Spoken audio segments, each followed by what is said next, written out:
Hey, Dustin Tibbetts here, financial advisor with Jazz Wealth Managers. This is sort of a different one than we normally do. Keyword, recession, right? The markets and the media, they go through periods of keywords. Remember when it was FANG? Remember when it was crypto? Remember when it was inversion, right? That's one you're hearing a lot right now is inversion. It's sort of already kind of faded away.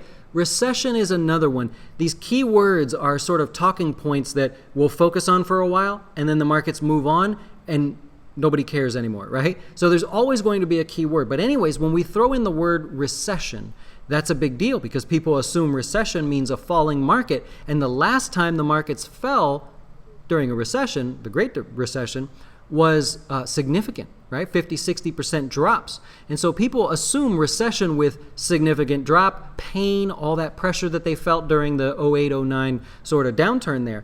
But ask yourself, what's really going on in the economy right now? Are we looking like we're heading into a recession? And if so, why? What in particular makes you think that, right? So there's a lot of videos out there right now from people on YouTube who maybe don't participate in the markets and have other expertise, and they're using these videos as clickbait essentially to get you to come check it out. But I really want to give you the details here to sort of talk about why would we expect a recession. Now, the yield curve has just inverted, right? And it's not the yield curve that the Fed follows or everybody follows. It's the yield curve that was the first to invert, right? And we've talked about this in the past. I won't use this class for that, but that's it. That's all we have to go on where people say, hey, the last time that happened, the markets went into a recession. In fact, every recession starts after a yield curve inversion, but not every yield curve inversion starts a recession, right?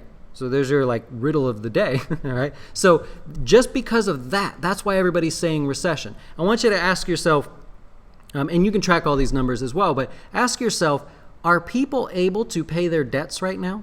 If you have credit cards, if you have car loans, if you have a home loan, do you know of wide amounts of people that are just not making those payments? You don't, right? And the numbers all show that, right? People are servicing their debt. It's a debt service ratio, and there's also debt service to income ratio, where we can tell the amount of people that are currently letting debts go unpaid, right? Getting in default. And that's just not happening right now. So that's a big one that I want you to focus on there. Unemployment. We've been in a great period of expansion in the markets. Do you notice that you can't find a job? It's not the case, right? Almost everybody's got a job. In fact, those people that were looking for a job previously and they gave up, now notice when they go to find a job, there are 8 jobs for every one person that's looking for a job, right? Now, it may not be the job you're looking for, but you know that the jobs are available. So unemployment is something that tends to rapidly decline leading up to periods of a recession and during a recession. That's just not happening right now. Corporate profits, something I hold near and dear to my heart. We track it every day on the closing beat, help you with earnings to let you know how companies are doing. Are they beating on earnings? Are they making more revenue? Are they raising prices? And if they're raising prices, are customers willing to pay the higher prices? Yeah. Currently, that's still going on. So companies, although they're not making as much as they have, it's been 10 years of an economic expansion. So naturally, we're at the top, and companies are like, we're not making as much, but I tell you what, we're still making a nice profit. We're beating every expectation out there. Our revenues are great. We have plenty of cash to go buy back a ton of shares. Not only that, our businesses, General Mills is a good example. Lululemon, one we just covered the other day, those companies are able to raise their prices, and you are willing to pay those higher prices, which means you have cash in your pocket. You have debt that you're willing to use and still pay for. So it lets you know that the economy is still doing well here, and those are some of the metrics you can use to check that out. Now, to take it one last step further, think about this. For 10 years, the economy, the stock market, everything is done really well. That cannot continue, right? It will not continue. At some point, we will slow down. And that should be the key word right now, slow down. The markets, companies, a lot of these large companies are experiencing a slowdown in their overall profits, an overall slowdown in their overall revenue, right? They can't raise prices as much, but that doesn't mean that the consumer is all of a sudden done, right? He has no more money. It's just not the case. Go look at your friends. Does everybody have a new car?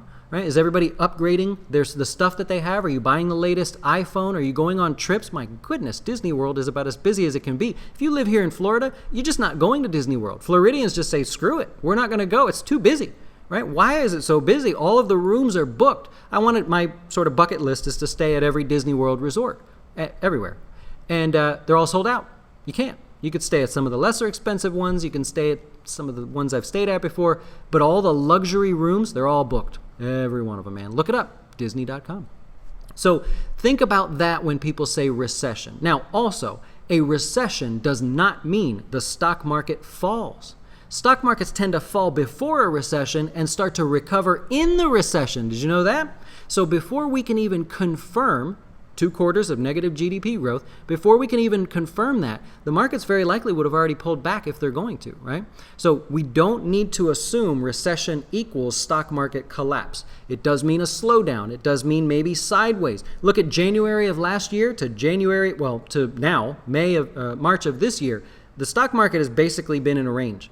If you started investing in the beginning of last year and compared it to the beginning of this year, you're basically right back where you started, right? Maybe a little bit better than where you started.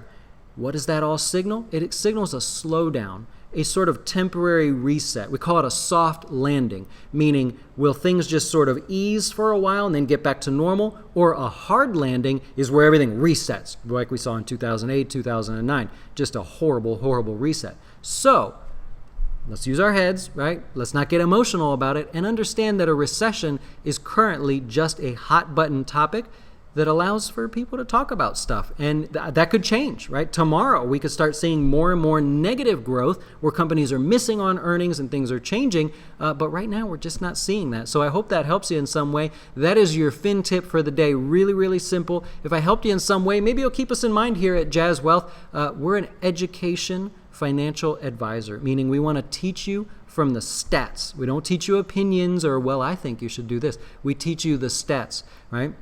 Keep us in mind at jazzwealth.com. If you've been thinking about getting started investing, you know where to find us, and I'm happy to chat with you if you have questions. But that's all I have for you. Enjoy the rest of your day. Talk to you soon. Why should you choose Jazz Wealth as your retirement or long-term investing service?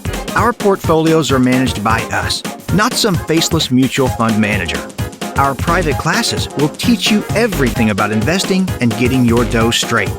Best of all, our fiduciary standard means your best interest comes before ours.